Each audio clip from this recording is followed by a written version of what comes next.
was able to recover from each of those, Matt, and despite other riders counter-attacking or also going with him at that point, it was astonishing that he still had something left, and I think it really showed the strength and the power and just the game plan that Aber Synergy came into this round of the Zwift Grand Prix with, because you know, as I was just saying before the results came on, there's one thing being one of the strongest, if not the strongest tonight and in this round with Lennart Tergels, but there's another thing delivering the result and crossing the line in first, but also a strong team performance around that, because they've got 4 riders within the top 20.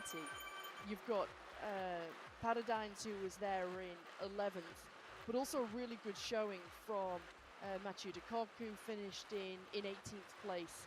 As we just see the replay, and I think as well, with Plantarou, he got the kick early and he opened up that gap, and Tergels still had something left, something to fight back, even though the gap was at almost 1 second in the closing few hundred meters.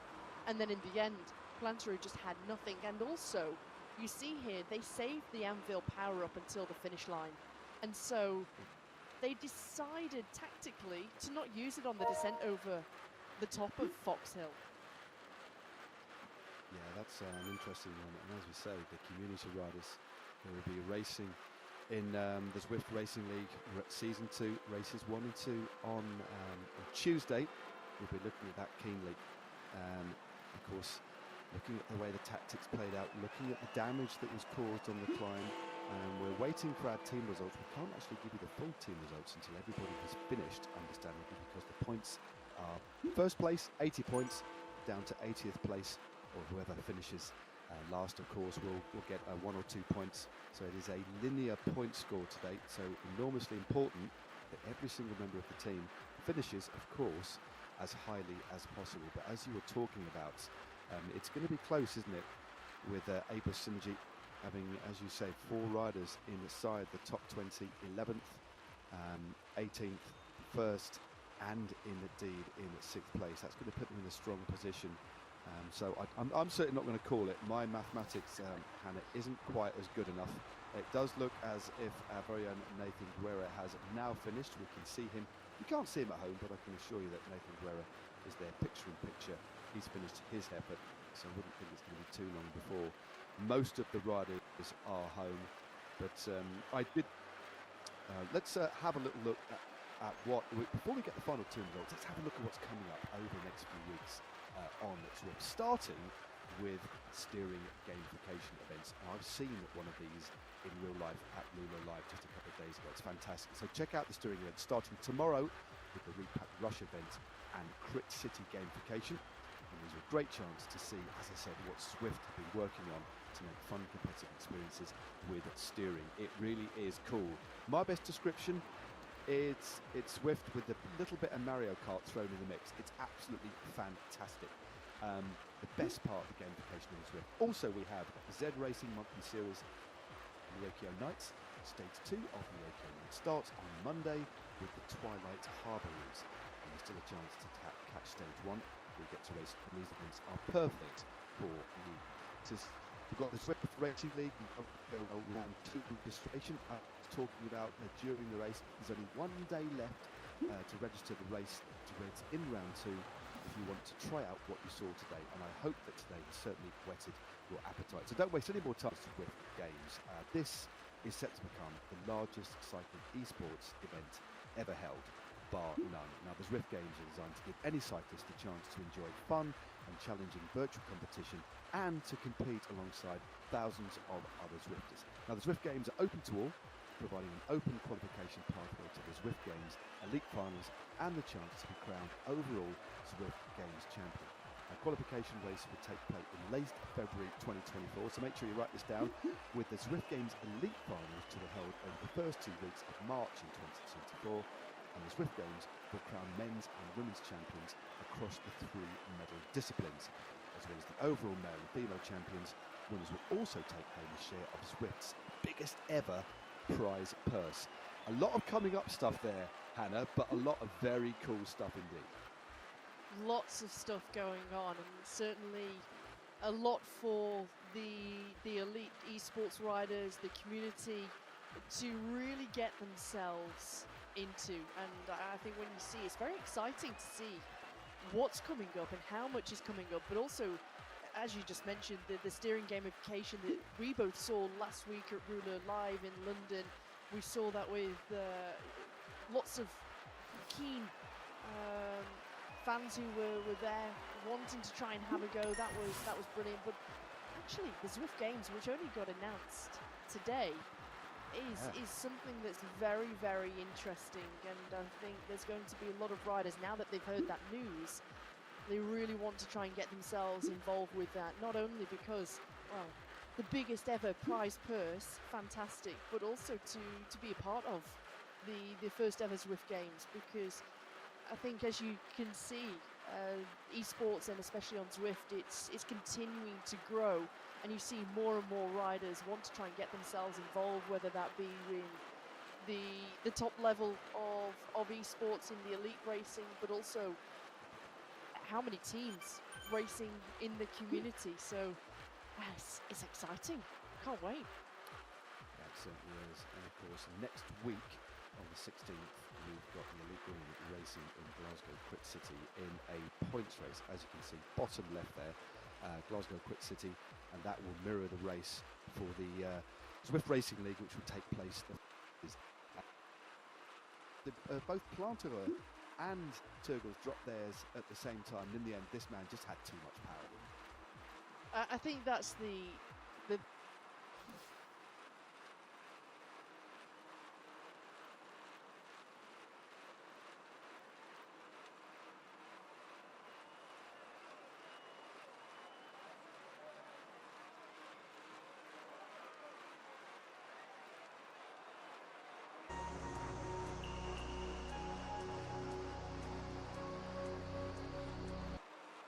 get our teeth into these 16 teams. Hannah, do you want to talk us through these first ones?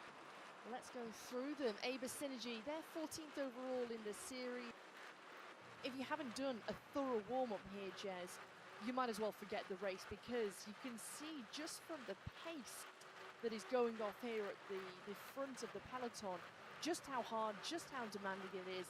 And look at that, there are the first points. Snova taking 10, Roberts with 9, Bates in 8, with Cornelius taking 7 points, Drinhertgoven with 6, Erjovic with 5, Holdcroft 4, Whitelaw with 3, Etienne on 2, and Rawlinson taking the sole point. So a good start there for Coalition Alpha in pink. Absolutely.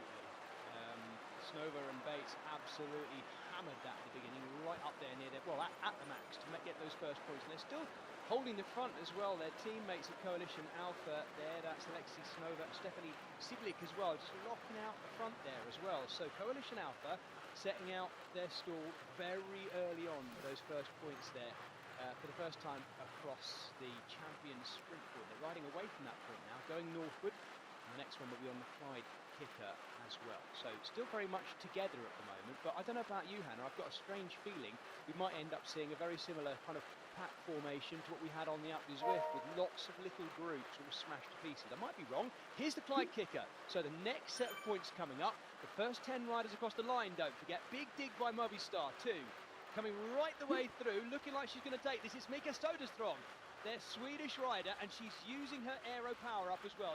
Perfect timing for the aero power up, despite the fact that it's a steep hill. 9.4 watts per kilo. Mika Soderstrom gets the 10 points, just ahead of Lou Bates. Mary Wilkinson there, so two of the Coalition Alpha riders, second and third. That will help their point score no end, won't it? Great set out by them, but Movistar getting in amongst the points. Look how consistent they've been, Coalition Alpha, to score highly in that first segment on the champion sprint, then again on the Clyde kicker, and always keeping themselves, Jez, up towards the front. And let's not forget, they'll be deep into the red at the moment. This will be where you're trying to gasp the air in, trying to get some recovery from such an intense effort being made up the Clyde kicker. The Clyde kicker itself, it's only 300 meters long, but it's brutal. An average gradient of 3.6%, but I don't think it does it justice of just how hard and how steep it is. No, absolutely.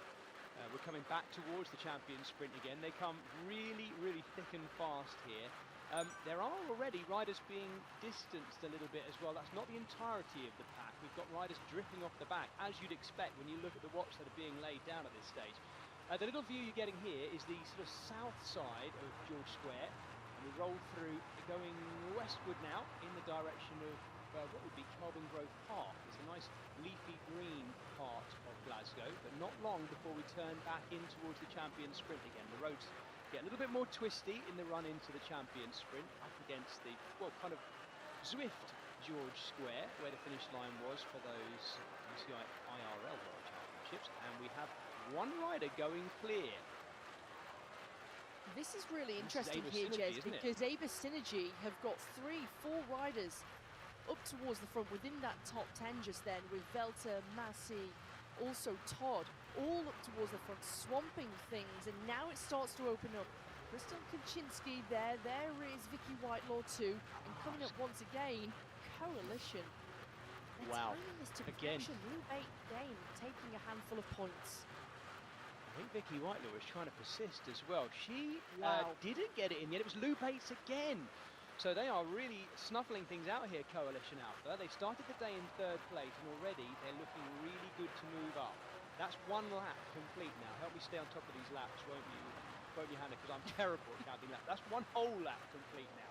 My tiny brain has got to stay on top of these 5. Counting 5 I can just about do when not distracted, but there's an awful lot to distract us in here. And in amongst all this, we're seeing power-ups being dropped all the time as well. Rocker Corba Collective, McCarthy trying to get a little gap. Wow, it started like mad, isn't it? As we expected.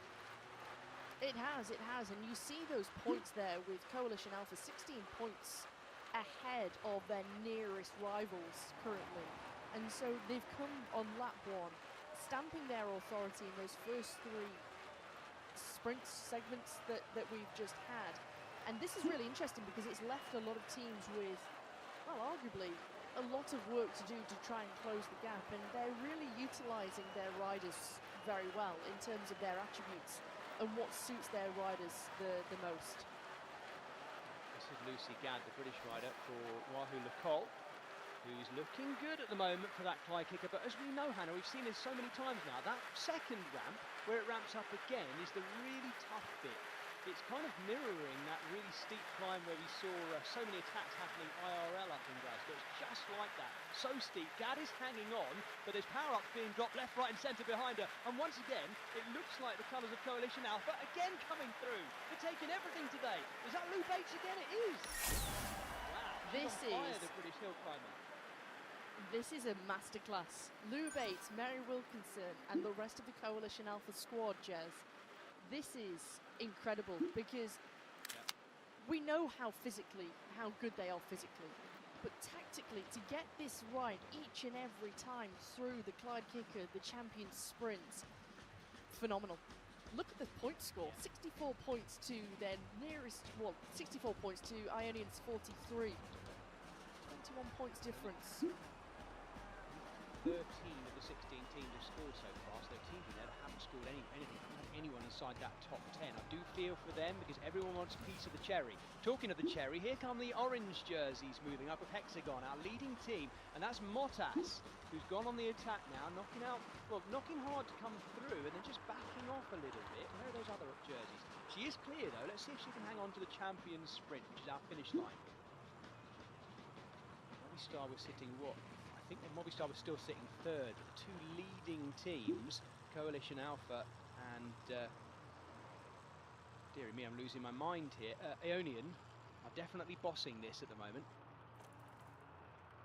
Even coming into this corner, we've got that little sneaking right and then left before we start to line up for the champion sprint, and it's backed off a little bit here. This is a little bit more tactical for the first time, Hannah, I think.